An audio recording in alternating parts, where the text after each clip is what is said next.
என்எம்எம்எஸ்ஸில் 2024 கேட்ட கேள்வியில் 55வது கொஸ்டினுக்கு ஆன்சர் பார்க்க போகிறோம். வழிமுறை வினா எண் 55 முதல் 57 வரை ஏபிசிடி மற்றும் இ எனும் 5 நண்பர்களில் ஏ என்போர் பியை விட உயரம் குறைவானவர். ஏன்றவர் பியை விட உயரம் குறைவுனா இப்போ பியை முதல்ல வரைஞ்சிக்கோம். பி தான் பெரிய உயரம், ஏ சின்ன உயரம். ஏ சின்னவர், பி உயரமானவர். அதாவது ஏ என்போர் பியை விட உயரம் குறைவானவர். ஏ சின்னவர், பி பெரியவர். ஆனால் ஈயை விட உயரமானவர். இந்த ஏ அவனா ஈயை விட உயரம், ஈ இன்னும் சிறுசாக வரைச்சிங்க. ஈ சின்னவர் ஏயை விட. ஈ ஆனால் ஈயை விட உயரமானவர் அப்படின்னா ஏ ஈயை விட உயரமானவர்னா ஏ பியை விட உயரம் குறைவானவரான், ஈயை விட உயரம் கூடனவரான். அப்போ பெரிய உயரம் பி, அடுத்து ஏ, அடுத்து இ. சி என்பவர் மிக உயரமானவர். சி தான் பயங்கர உயரம். சி உயரமானவர் இருக்கிறதுலையே. டி என்பவர் பியை விட உயரம் குறைவாகவும், டீன்ற ஒருத்தர் இருக்காங்க, பியை விட உயரம் குறைவான். இந்த இடத்துல பியை விட உயரம் குறைவான், ஏயை விட உயரமாகும், ஏ விட உயரம். அப்போ இதை விட இந்த இடத்துல இருக்கும். ரைட்டா? இதுதான் டி. ரைட், ஓகேவா? வரைஞ்சாச்சு. இப்போ உயரங்களின் ஏறு வரிசைப்படி நடுவில் இருப்பவர் யார்? ஏறு வரிசைன்னா சின்ன வரிசை எழுதுவோம். இ, ஏ, டி, பி, சி. ஏறு வரிசை தான் சின்னது. இ, ஏ, டி, பி, சி.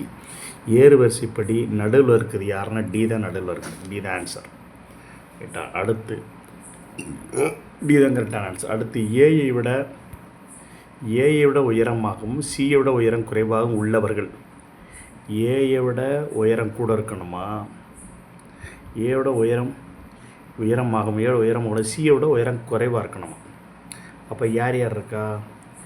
ஏயை விட உயரம் கூடுனா சியை விட உயரம் குறைவாக ரெண்டு பேரும் தான், டியும் பின்னு. ரைட்டா? ஏயை விட உயரம் கூட இருக்கணும், சியோட உயரம் குறைவாக இருக்கணும். அப்போ ரெண்டு பேரும் தான், டியும் பியும் தான் பிடி. ஓகேங்களா? அந்த 4வது ஆன்சர்.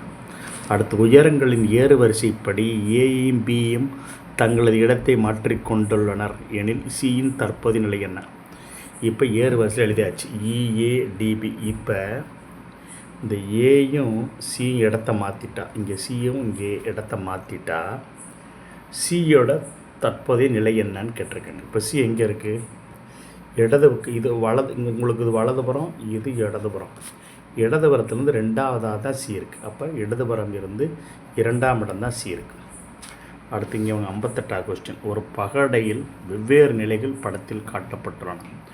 பகையின் அடிப்பக்கம் 4 எண்ணில் மேல் பக்கத்தில் உள்ள எண் என்னன்னு கேட்குறேன்.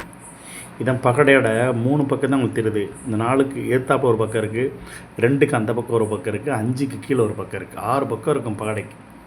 பரட்டைக்கட்டை உருட்டணும்னா அப்போ இதில் அதே மாதிரி தான் 5க்கு கீழே ஒரு பக்கம் நம்பர் இருக்குது, 6க்கு அந்த பக்கம் ஒரு நம்பர் இருக்குது, 4க்கு அந்த பக்கம் ஒரு நம்பர் இருக்குது, அது 1க்கு கீழே ஒரு நம்பர் இருக்குது, 6க்கு அந்த பக்கம் ஒன்று இருக்குது, 5க்கு அந்த பக்கம் ஒன்று இருக்குது. ரைட்டுங்களா?